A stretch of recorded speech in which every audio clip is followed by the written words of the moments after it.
Akhir-akhir ini IHSG bergerak cukup fluktuatif ya, bahkan cenderung menurun menyebabkan harga-harga saham ya, beberapa saham-saham itu kena ARB. Ya semoga teman-teman tidak kena salah satu saham yang selalu kena ARB tersebut ya.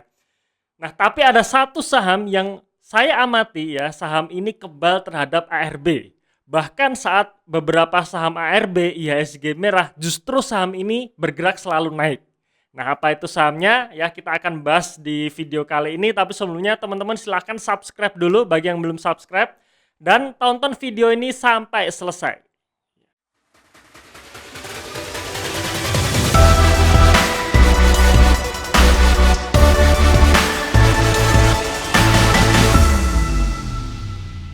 Oke, video ini judulnya Kebal ARB dan harganya naik terus. Nah, sebelum kita membahasnya, saya menginformasikan ya teman-teman sekalian ya, kami sudah membuat 35 watchlist saham yang dimana teman-teman bisa manfaatkan ini ya. Ini adalah saham-saham yang cocok untuk investasi jangka menengah sampai panjang ya. Plus dari saham ini, dari 35 saham ini kita sudah menyimpulkan nih harga wajar per masing-masing sahamnya. Ada template value sheet yang dimana teman-teman bisa pakai untuk analisa saham yang lain yang di luar 35 saham ini, plus ada juga supporting grupnya.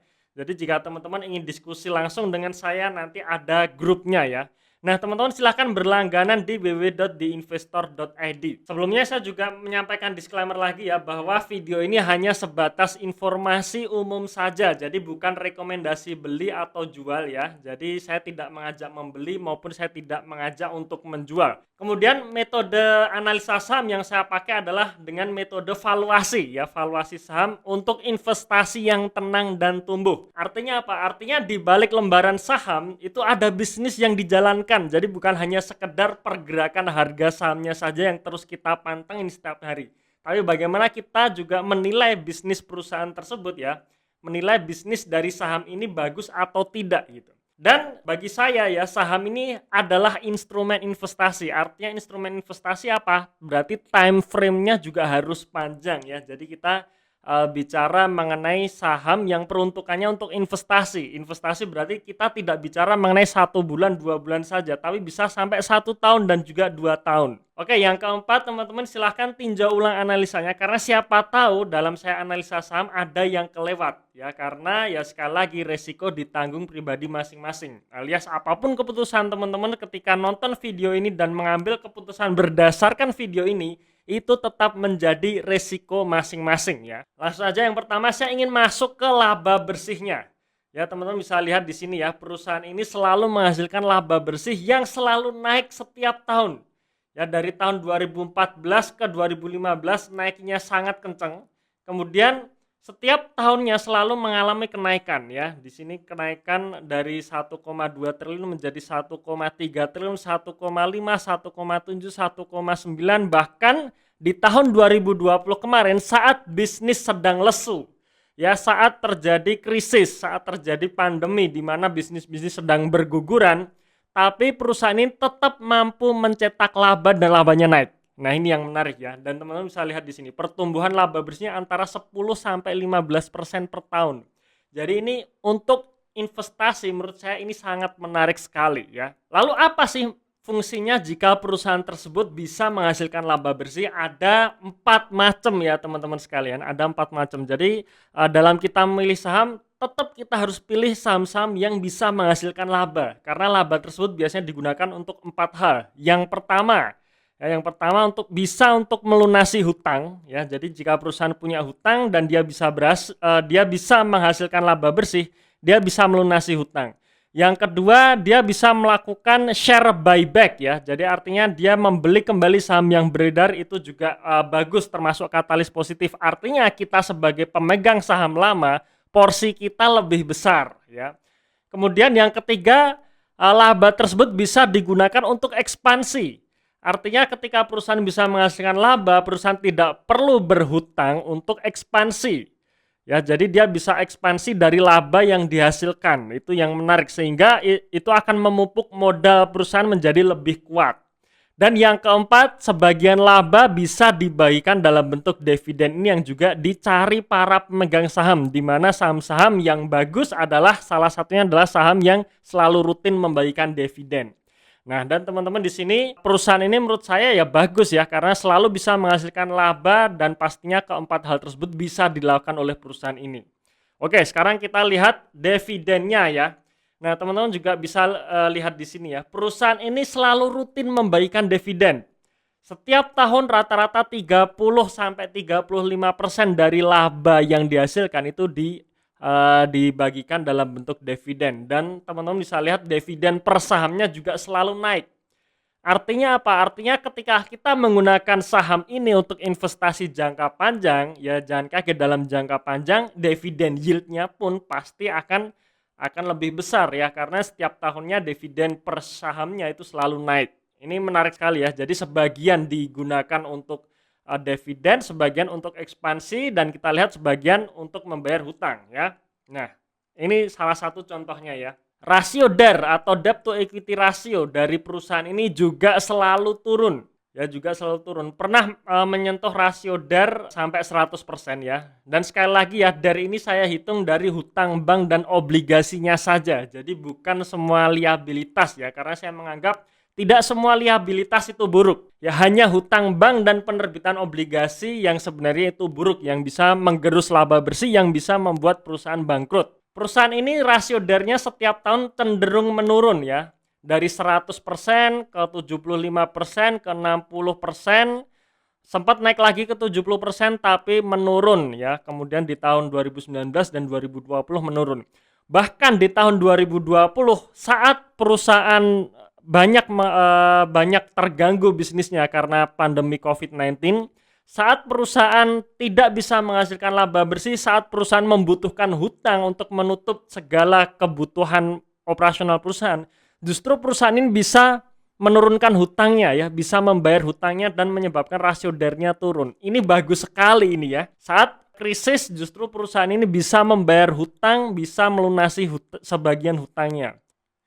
Nah, selanjutnya kita lihat nih ekuitasnya ya. Teman-teman juga bisa lihat di sini ekuitasnya. Ekuitasnya selalu tumbuh juga ya. Pertumbuhan ekuitasnya dari 10-16% per tahun. Jadi teman-teman bisa lihat tadi ya, di mana ketika perusahaan bisa menghasilkan laba, sebagian labanya dibagikan dalam bentuk dividen, sebagian labanya lagi untuk melunasi hutang ya, melunasi sebagian hutang, dan sebagian lagi untuk ekspansi. Artinya ketika perusahaan ekspansi berarti perusahaan memupuk laba tersebut ke dalam modal, ke dalam ekuitas sehingga ekuitasnya naik. Dan ini setiap tahun konsisten naik. Ya, artinya apa? Artinya kalau kita melihat perusahaan seperti ini ya bisa dipastikan sih ya, kita bisa meyakini ya ke depan nanti perusahaan akan tetap terus tumbuh. Nah, pertumbuhan ekuitasnya 10-16% ini menurut saya pertumbuhan yang bagus ya untuk ekuitasnya. Oke, sebenarnya kalau kita melihat dari komposisi yang saya bagikan tadi ya, dari laba bersih, pertumbuhan laba bersih, kemudian menurunnya rasio DER, kemudian membaiknya dividen plus ekuitas yang selalu naik, menurut saya ya ini sudah tutup mata saja, ini pasti perusahaan bagus. Ya, alias kita nggak perlu lagi harus lihat detail lagi dalam neraca perusahaan karena ya ini sudah menunjukkan rasio-rasio yang bagus gitu. Nah, kira-kira apa sih perusahaannya ya? Saya yakin teman-teman kenal dengan perusahaan ini, yaitu Mayora Indah ya, atau perusahaan saham dengan kode emiten MYOR. Nah, pasti teman-teman kenal nih dengan produk-produk dari Mayora ini, dari Energen, Coki-Coki, Permenkis, Kopiko sampai Beng Beng. Ya, dan ini perusahaan anti krisis karena tahun 2020 kemarin sudah dibuktikan ya, ketika perusahaan-perusahaan kehilangan pendapatan karena pandemi, justru perusahaan ini bisa menghasilkan penjualan dan menghasilkan laba bersih. Ya, jadi ibaratnya sih perusahaan ini perusahaan yang anti krisis, kebal terhadap krisis. Nah, sekarang kita lihat nih harga saham dari Mayora dalam jangka panjang ya. Nah, teman-teman bisa lihat ya, harga saham dari MYOR ini selalu naik setiap tahun ya, dari 800 ke 1200 ke 1600 ke 2000, 2600. Tahun 2019 memang turun dan turunnya cukup dalam. Tapi begitu masuk tahun 2020 harga sahamnya langsung balik lagi ke tracknya ya, karena ibaratnya ya tracknya ini di sini. kemudian ya ada goncangan dikit, habis itu naik lagi ke sini. Dan tahun 2021 di bulan Januari ini ya, di tanggal 26 Januari ini harga sahamnya menyentuh angka 2.860. Jadi bulan Januari saja sudah lebih tinggi daripada penutupan akhir tahun 2020 kemarin, dan saya meyakini, saya optimis harga saham ini juga nantinya akan terus ke atas. Ya karena ya kita lihat nih, grafiknya jelas terus ke atas naik. Kalau teman-teman, kalau kita hitung ya, kenaikan harga sahamnya ini cukup konsisten antara 20-30% per tahun. Nah, teman-teman, ini menurut saya bagus sekali ya, 20-30% per tahun kalau kita mencari instrumen investasi yang aman, kebal dari ARB ya salah satunya ini gitu. Saya belum pernah dengar ya, sampai sekarang saya belum pernah dengar bahwa saham MYOR ini kena ARB. Justru ketika saham-saham lainnya turun, saham ini justru naik sendiri, ini yang menarik ya. Dan 20-30% per tahun itu bagus untuk investasi. Sekarang pertanyaannya, investasi apa yang bisa memberikan imbal hasil antara 20-30% per tahun? Ya, kita lihat bunga deposito paling sekitar 4%. ORI 19 yang akan diluncurkan di bulan Januari ini, kuponnya sekitar 5,5%. Ya, jadi jauh di atas pergerakan harga saham MYOR ini. Ya, dan kalau kita hold dalam jangka panjang ya, teman-teman bisa lihat nih, kalau misalkan kita punya MYOR sejak tahun 2014 ya, dalam hanya waktu 2 tahun ya, kenaikannya sudah 100% nih. 2014, 2016 sudah menjadi 1.600. Kemudian dalam waktu 5 tahun berarti menjadi two bagger stock. Ya, two bagger stock alias naik 3 kali lipat. 3 bagger stock ya, naik 3 kali lipat. Dan tahun 2019 turun, 2020 naik, dan kalau kita hold dalam jangka panjang sih insya Allah, dan saya optimis ini akan menjadi the next multi bagger dalam waktu ya 2, 3, 4 tahun lah ya. Itu menurut saya instrumen investasi yang sehat tuh ya seperti ini gitu. Naik perlahan-lahan tapi pasti. Ya, dan kalau kita pegang saham semacam ini ya, kita tenang gitu. Kita tenang, nggak takut antara bandar nanti mau ngapain lah, akan ada gelombang Covid kedua lah dan sebagainya. Ya, karena yang namanya produk-produk makanan itu pasti selalu dibutuhkan, baik dalam kondisi krisis maupun tidak krisis ya. Oke, sebenarnya apa sih kesimpulan dari saham MYOR ini? Yang pertama, neraca perusahaan sangat sehat. DER terkontrol dan cenderung mengecil, ekuitas dan laba bersih selalu tumbuh. Ya, kita sebagai pemegang saham itu harus cari ya perusahaan-perusahaan yang selalu bisa menghasilkan laba bersih, ya selalu bisa membayar lunas hutang-hutangnya, kemudian selalu bisa menaikkan ekuitasnya, artinya perusahaan masih ekspansi. Kemudian yang kedua, dividennya juga bagus ya, dengan dividen payout ratio di kisaran 30% ya, dan dividen per share-nya semakin naik tiap tahun. Ini juga bagus sekali. Jadi dalam jangka panjang dividen yield-nya pun itu pasti juga akan bagus ya. Dan yang ketiga, cocok untuk investasi jangka panjang alias kita simpan sebagai core stock. Plus saham ini sebagai saham defensif. Ya, artinya defensif apa? Defensif itu saham-saham yang anti krisis, kebal terhadap krisis. Ketika perusahaan-perusahaan sedang susah untuk mencari pendapatan, perusahaan ini tetap bisa menghasilkan pendapatan dan menghasilkan laba bersih. Nah, ini yang menarik dari saham MYOR ini. Oke teman-teman sekalian, itu sekilas mengenai MYOR ya, yang menurut saya salah satu saham yang sangat cocok untuk kita pegang sebagai defensif ya, saat semua saham-saham sedang berguguran, saat rata-rata saham itu kena ARB, saham ini justru naik sendiri gitu ya. Nah teman-teman silahkan tinjau lagi ulang analisanya, dan silahkan teman-teman komentar di kolom komentar ya, supaya kita bisa berinteraksi. Jangan lupa juga share video ini ke teman-teman Anda yang lain, supaya teman-teman Anda yang lain dapat informasi yang menarik dari video ini. Oke, tunggu video kami selanjutnya dan salam passive income.